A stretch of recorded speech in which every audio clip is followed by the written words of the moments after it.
Lee Summit is your destination for big city vibes and small town charm. Head to the downtown Lee Summit Farmers Market, where local meets fresh. Then grab a cup of coffee and discover a variety of shops and boutiques just around the corner. Continue the fun in downtown Lee Summit at a retro arcade bar. Discover your new beer at one of our 6 locally owned breweries. Cool off with some handcrafted cocktails at happy hour. End the night with live music and good company.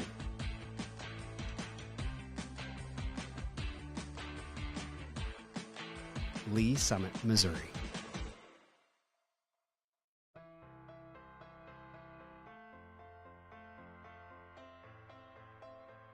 I'm Assistant Chief Jim Eden. And I'm Battalion Chief Ben Hicks.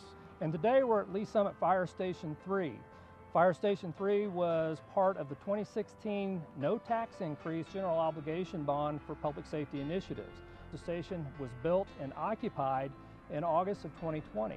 Unfortunately, due to the pandemic, we've not been able to give tours or have an actual ribbon cutting. So we want to invite you in today to give you the opportunity to see what goes on within a Lee Summit Fire Department station. Let's go take a tour.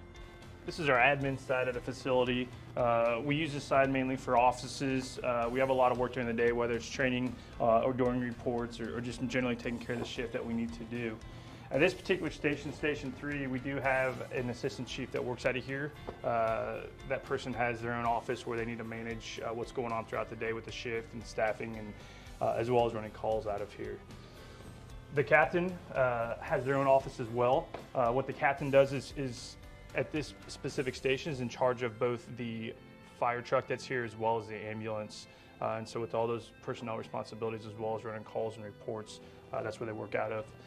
And generally for the rest of the crew, which is somewhere around 5 to 6 individuals, we have rooms to write reports, and we have additional training rooms and other rooms where people can work. Walking into our living area, I think it's important to recognize that we work 48-hour shifts. So in the evenings, after 5 o'clock, after work is done, we may have the opportunity to catch a game or something else as long as we're not running calls. And this gives us the opportunity to do that. When we go into our kitchen, I think this gives you a great reason to know why we go to the grocery store. When you see fire trucks at the grocery store, what we're doing. Well, so for 2 days working for 48 hours, we buy all our meals at the grocery store, and then we come in here and cook. Just like you guys do at home. So everybody has their own fridge on each shift as well as their own pantry, and then we cook those meals here. Going into the sleeping side of things, we've got a couple different things that are significant. We have our own laundry room, which again is important when we're here for 48 hours. The opportunity to wash and clean our clothes and bedding is very important for hygiene. And walking into where our beds are, we keep the kind of sleeping quarters over on one side of the building. It gives us both easy access out to where our fire apparatus are, as well as kind of keeping it a little bit quieter for those people that have been up all night running calls. We have 11 bedrooms here at this station, and the reason we built it with so many bedrooms is we want to give ourselves as a city the opportunity to expand. So if we need to put another apparatus here or numerous other people working at this station, that's already in place as far as infrastructure goes, and we don't need to go back and try to make it bigger or better, and that's really important for us, especially because the old station was so small. Back out on the apparatus floor, we have doors facilitated as many places as possible, so that way when we're sleeping at night and a call comes out, we can make our way out fairly quickly to get out onto the truck if we need to and run a call. On the other side of the station, we kind of have other stuff that we may want to keep separated if we want to. Physical fitness is very important to us as firefighters. So in order to better ourselves and make sure we're as healthy as we can to do this job, we have our own gym facility here that we kind of go throughout the day when we can and get an opportunity to come in and work out. Our goal when we run calls, when we get back to the station after calls, our goal is to get ready to go back as soon as we can to run another call. So we have the opportunity or capability here to fill up our air tanks. You can see firefighters wear the big air tanks on their backs, and they use those in a fire. We can come back and fill those up and make sure that we're ready to go again when we're wanting to go run another call. We have our own workshop here. We work on a lot of our tools and making sure that everything's clean and operational, and this gives us the capability to do that, again, to make sure that we have everything we need and we're as capable as we can be running calls throughout the city. Cancer prevention is very important in the fire service right now. Because of that, we have an extractor machine, and what this does is gives us the capability when we come back from a fire, we can put our bunker gear into this machine and get all that really nasty crud off of our gear. Again, kind of getting back into that cancer prevention mode, allowing us to be as clean as we possibly can for the next call. And finally is our bunker gear room. We each have our own individual locker. This gives us the opportunity to store our gear when we're not here working in between shifts, as well as keep a clean extra set on here in case we do run a fire and we need to clean our current gear. Typically, this is where your day starts off at the fire station. You come in and get your gear and put it on wherever you're working that day, and then you end the same way, bring your stuff back to your locker to go home after working. This is Med 3. This ambulance just currently moved into the station from Station 7. Station 3, since we've had it built, has turned into one of our busiest stations in the city. Therefore, we wanted to provide the best care in the closest unit as we could. So we moved one of our ambulances up, and this became Med 3 for this particular instance. Out of this station, we also have Pumper 3. And that's a fire apparatus that they utilize to run the calls on this west end of the city. The last vehicle that you see is the chief's vehicle. We have 2 shift chiefs on shift every day, and they split the city. And this chief running out of this station typically covers the west and south area of the city, while our chief at Station 2 covers kind of that northeast section of our city, and they divided it up evenly. Thank you for going on a tour with us today. If you have any other questions about the Lee Summit Fire Department, please go to our webpage at lsfire.net or follow us on Facebook at Lee Summit Fire Department. Thanks for joining us on the tour.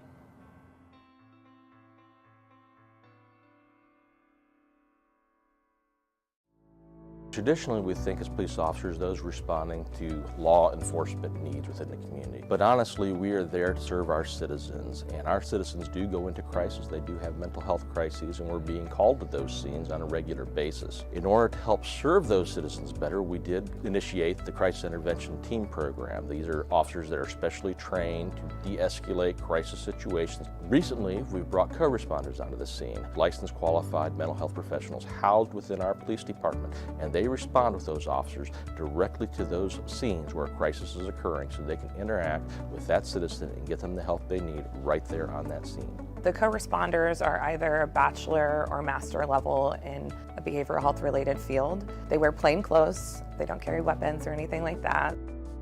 I have a police radio that I listen to all day. Listen for, those key words: mental health, behavioral health, crisis. There's a lot of officers that just call for me. I have my own radio number. I also have the ability to self-dispatch to them and say 982 is en route. Officers en route, 914, Armstrong.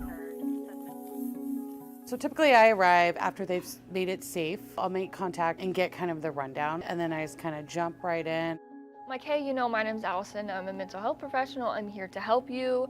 I'm not here to take you to jail or arrest you. Sometimes all a person needs is a voice, someone neutral, someone outside that, can listen.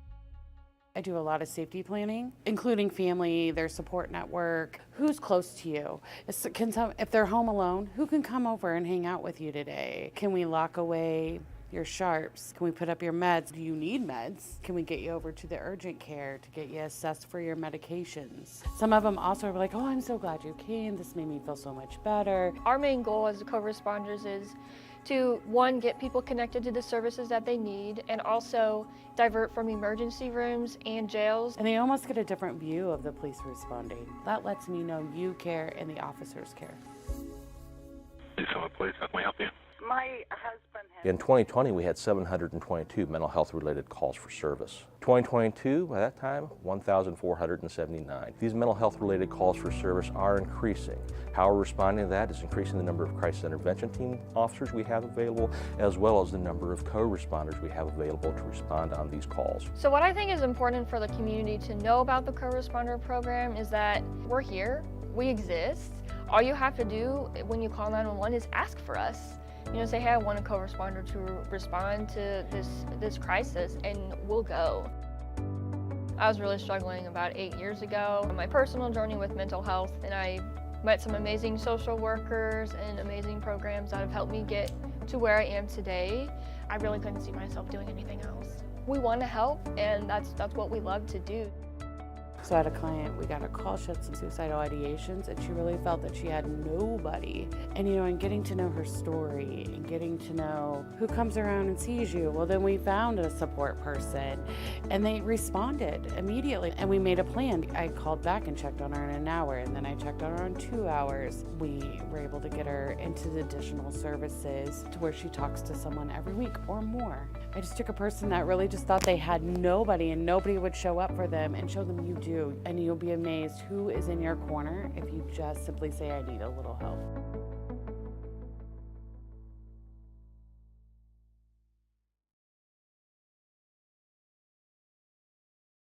It's extremely rewarding overall. Just the fact of working with other council people and other volunteer commission members that are so involved and care so much about making this community better. It sort of kind of lifts your own spirits by being involved in that kind of environment with other people like that.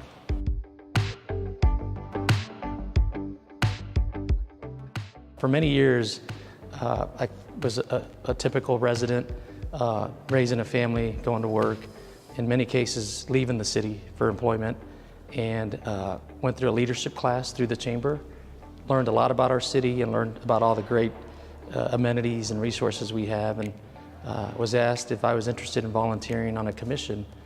I said yes, and kind of the rest is history. I've just completed my third year on city council, and so looking forward to finishing strong with this first term, and look forward to continuing to serve this community. My thing is that there's so many talented people in this community that believe in so many different initiatives. And for me, one of the big reasons why I decided to run was that as a residential taxpayer, I felt that we can always increase the business tax base of our community. And that's kind of been a big part of my involvement on city council, is to encourage and promote and make it easier for development to occur, commercial development to occur in our community, to increase that tax base and diversify that tax base. And so I think we've made significant strides the last few years. We've had a collective great group of council members and mayor where we've really truly accomplished a lot of things that there were somewhat kind of stumbling blocks for previous councils. Working new contracts with our union personnel, firefighters and police was a big accomplishment for us. The fact that we were able to push along some initiatives like the downtown renovation for a market, a farmer's market. It's been a great experience to be part of those meetings, to help nudge it, and to the point where we have a developer involved is just a great feeling to have been part of that. And others, I mean, I think our park system, we've continued to support our park system to add a new community center, for example, that we negotiated with the Metropolitan Community Colleges. So I'm proud of all those things and just being able to help make a difference in many aspects. I love definitely spending time with my family. We have 3 daughters and they're all fairly active, in some in sports and other extracurricular activities. But for me, I love being outdoors. I love the trails, I love riding my bike, and I love playing golf. And we have awesome amenities and options within our community to have that kind of a lifestyle. This June will be 25 years that my wife and I have lived in Lee Summit and have raised 3 daughters in this community. I know this city has incredible, talented residents that come from all different walks of life, very diverse group of families in our community, that it's so rewarding to be involved on a government level or some kind of civic commission or committee, that in many cases you get out of it more than you put in. And I truly live by that, and I believe that.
All righty, I'm going to call to order the September 11th, 2023 Legislative and Intergovernmental Relations Committee meeting. Roll call, please. Councilmember DeMauro, Here. Councilmember Lovell, Here. and Councilmember Pryor. Here. All righty. First item is the approval of the agenda. Do I have a motion? Chair, I move to approve the agenda. Second. I have a motion to approve the agenda by Councilmember Lovell, a second by Councilmember Pryor. Any discussion on the agenda? Seeing none, roll call, please. Councilmember Lovell, Aye. Councilmember Pryor. Aye. Councilmember DeMauro. Aye. And do we have any public comments? None that I'm aware of. All right, thank you. We'll go right into business then. The first item is item 2023-5802, approval of the August 7th, 2023 Legislative and Intergovernmental Relations Committee action letter. Looking for a motion. Chair, move to approve the action letter. Second. I have a motion and a second to approve the August 7th, 2023 Legislative and Intergovernmental Relations Committee action letter. Seeing no discussion, roll call, please. Councilmember Pryor. Aye. Councilmember DeMauro. Aye. Councilmember Lovell. Aye. Thank you. That's unanimous. Next up, 2023-5838, the continued discussion of the legislative priorities by Mr. Brian Head.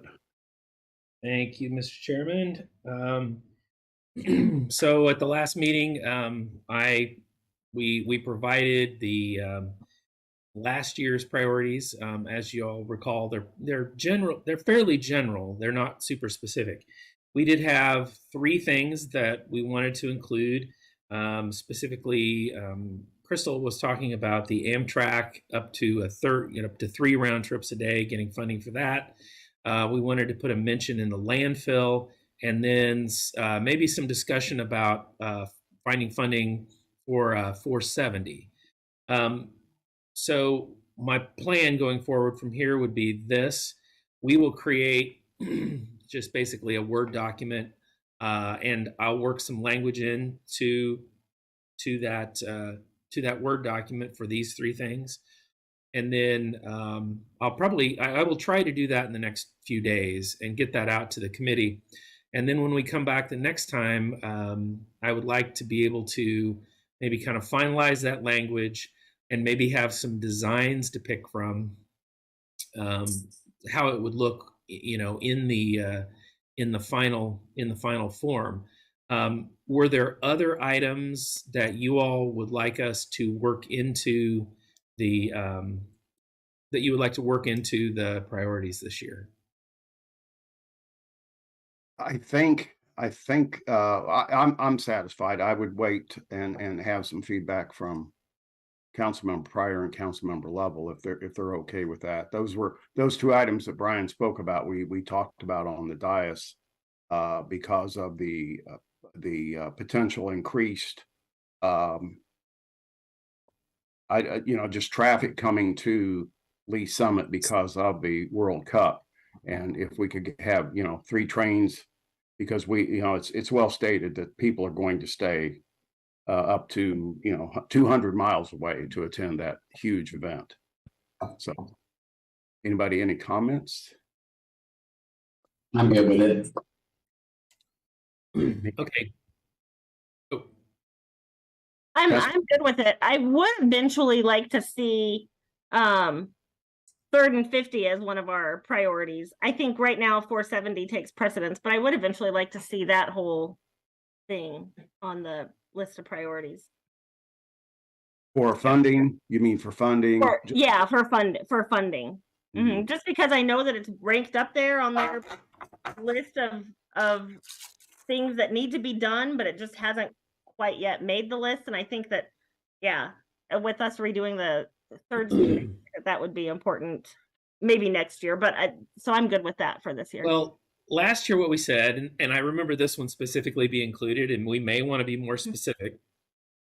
We said funding for priority projects within the community, and the 3rd and 50 was certainly one of those priority projects, but we can expand that transportation.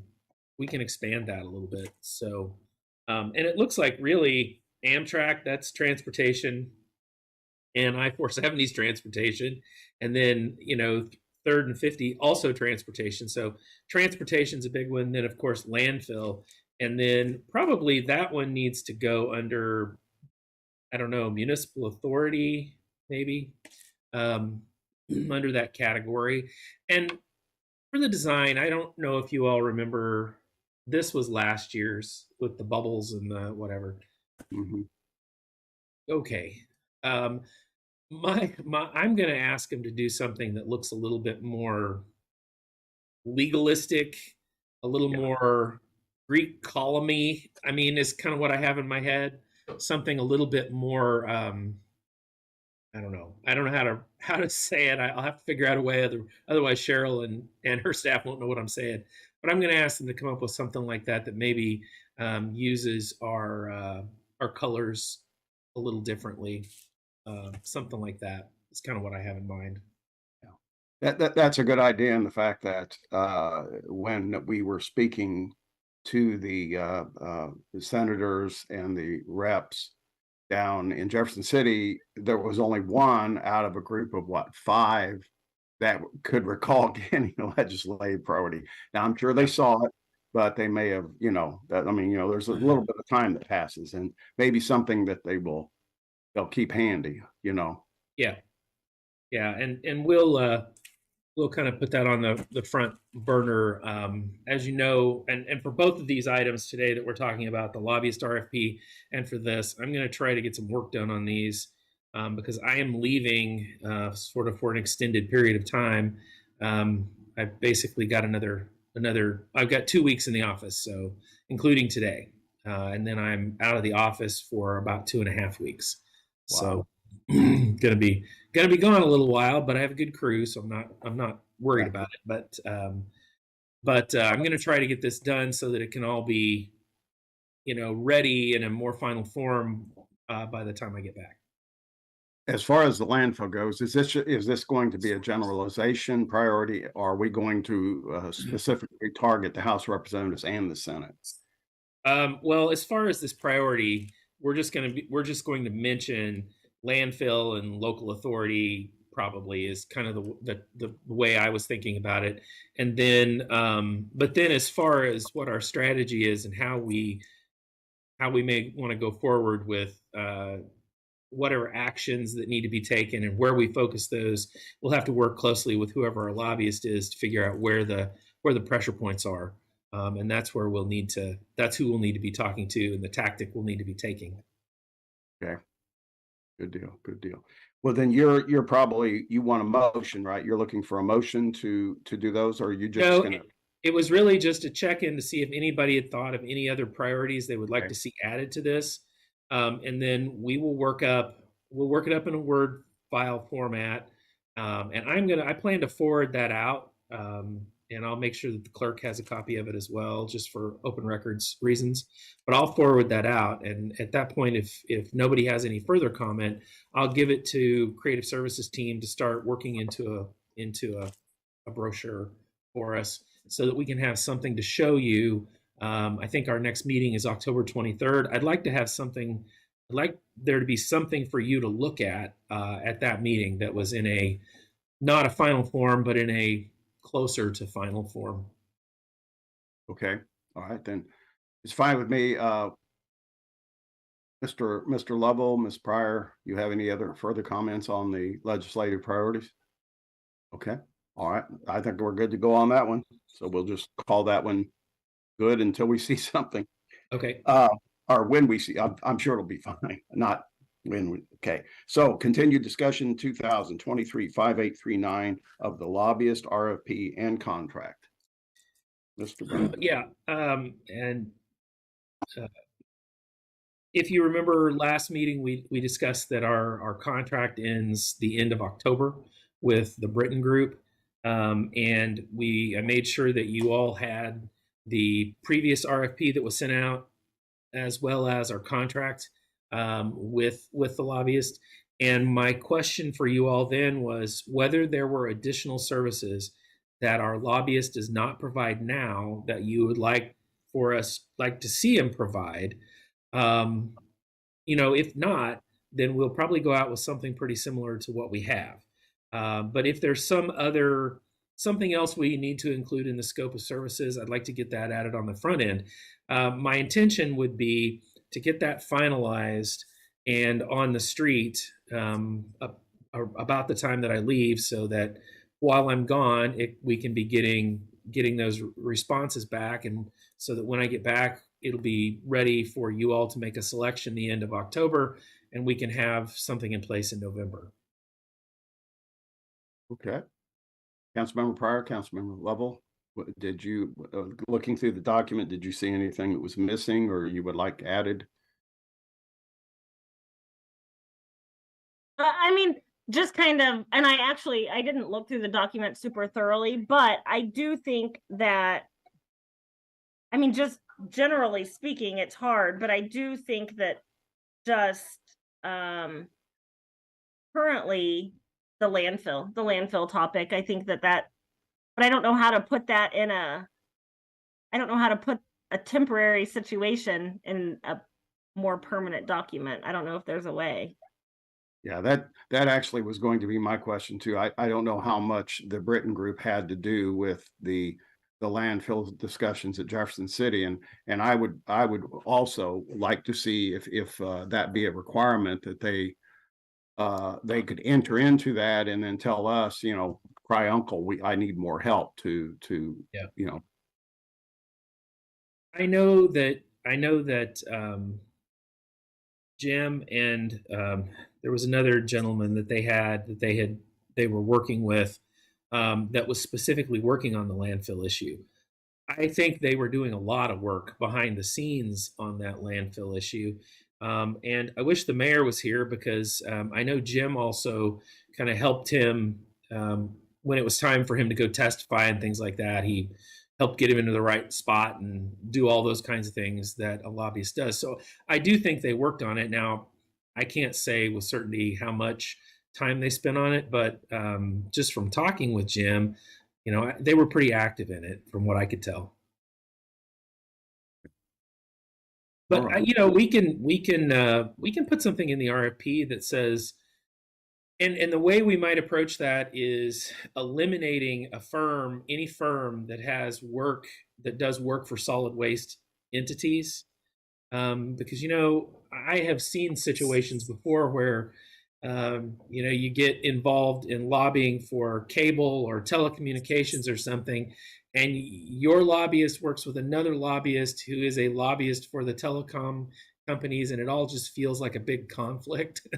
So, that might be one that it would be worth, making sure that there was understanding that that's a priority, and maybe that's just the way we say one of our priorities in the immediate term is this, and we expect full attention to this issue.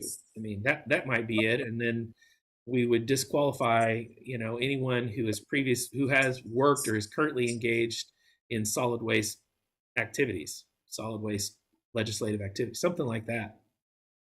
That sounds good. Yeah, that's definitely the direction that I was looking for, because this is, I don't think I think there's not an end in sight in this unless it, Yeah. just completely falls apart. Yeah.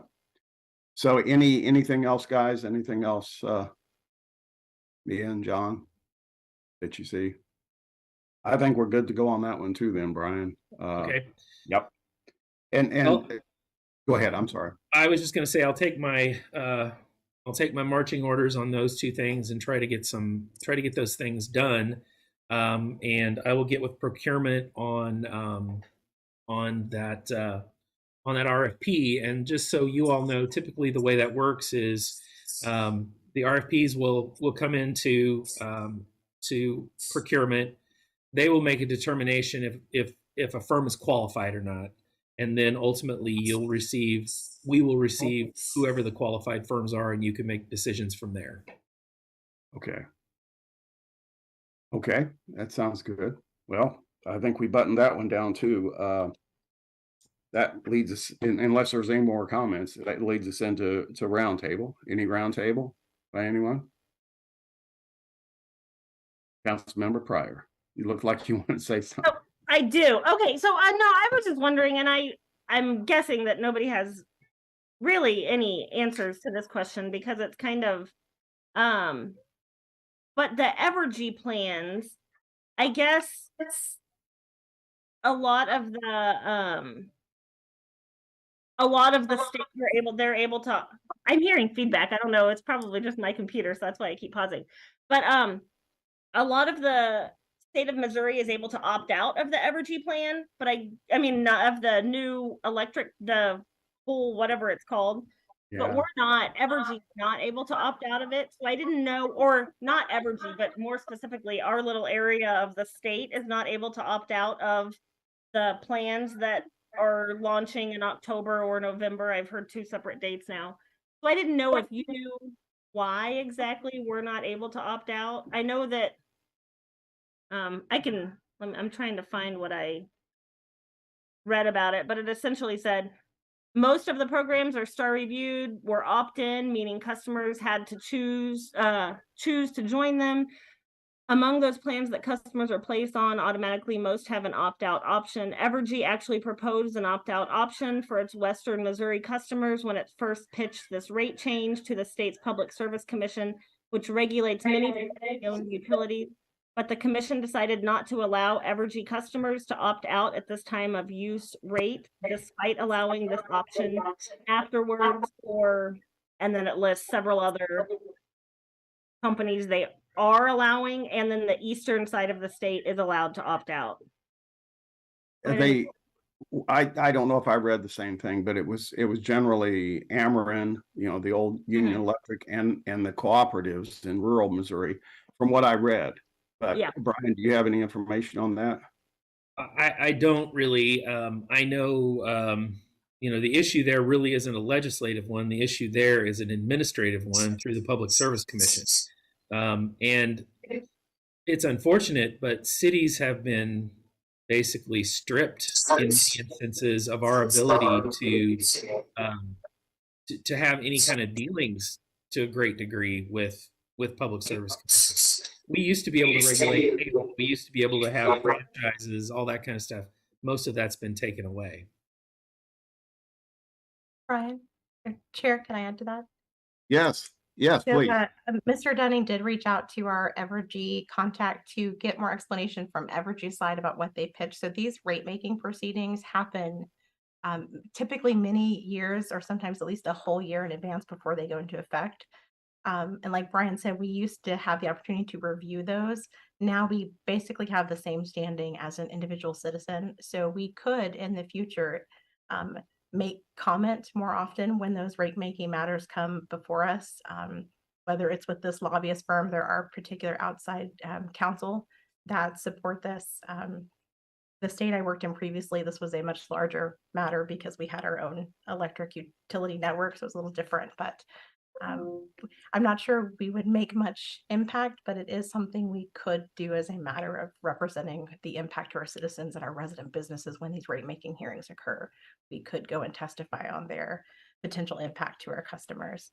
But this was something I can't remember if Brian, was this rate making this? I think this was over 2 years ago when they put these out. So it's actually been planned for quite a long time.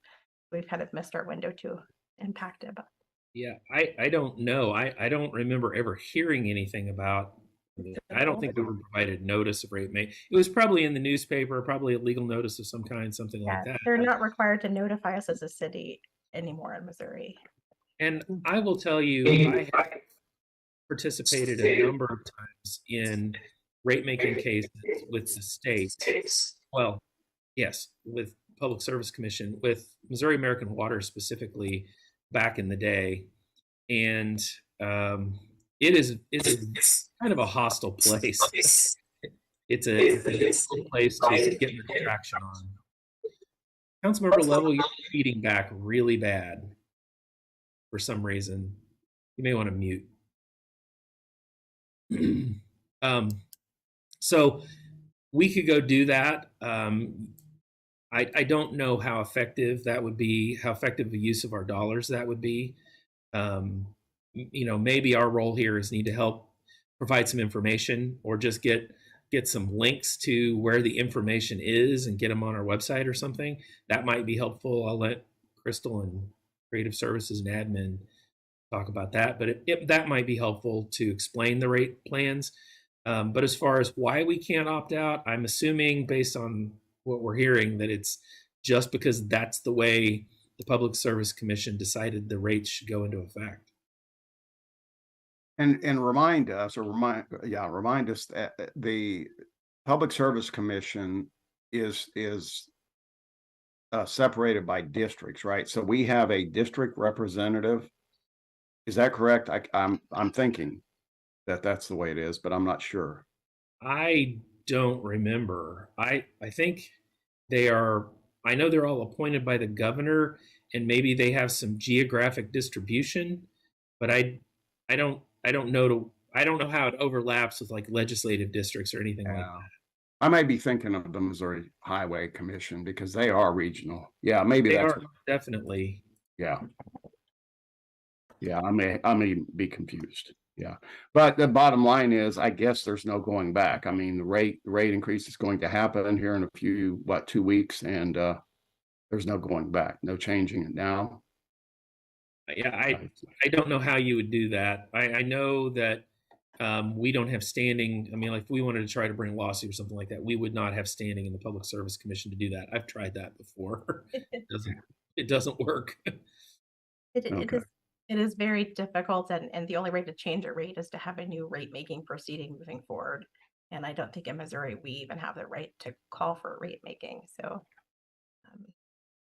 but I can tell you some really fun horror stories later about being followed by representatives of the Natural Gas Coalition through an airport to try to keep me from testifying. Oh, wow. Silence, huh? Silenced. All righty. Well, is there any more roundtable? Anybody have anything else? Oh, Councilmember Pryor. Yes. Sorry. Okay. Well, I was just going to say on here, it says that the Kansas City Star reached out to the regulators and they never even replied back for comment. But so I don't think they care that much. But I also was wondering, as far as the Highway Patrol building goes, and this is probably just a really far reach, but as far as the Highway Patrol building goes, since it serves, Group A serves such a large area and so many counties, have we checked with other counties to see if they would be willing to put up any money to help them get their shooting range or the stuff that they need after they move? So it's not solely on Lee Summit, essentially? Good question. Or is that not an option? Not that I'm aware of. I don't know that we've reached out to any other communities. I can mention that to David and see if we have, but I know my guess is probably the Highway Patrol is going to take a swing back through the legislature this year just to do their firing range. You know, I mean, the governor decided it should be locally funded, and we're funding millions and millions of dollars of it already. So I'm not sure. I have to think he didn't fully understand how much the local community was already spending. I just can't think that he realized how much was coming from the local community and still felt that way. But my guess is they'll take a swing back through the legislature, and they probably will be successful at it the second time. Of course, they have the extra layer of MoDOT. I mean, Highway Patrol gets the funding from MoDOT, so they have to jump that hurdle first, I guess. Yeah. I think we're establishing that our state government needs some help in functioning. Yeah. Yeah. Anything else, Mia? Sorry, I didn't mean to cut you off. Nope, you're good. That's all that I have. Thank you. All right. Well, then, if nobody has any other comments, I will adjourn this meeting right now with the caveat that our next meeting is October 23rd, 11:30 a.m. on Zoom. Thank you all. Thank you. Bye-bye.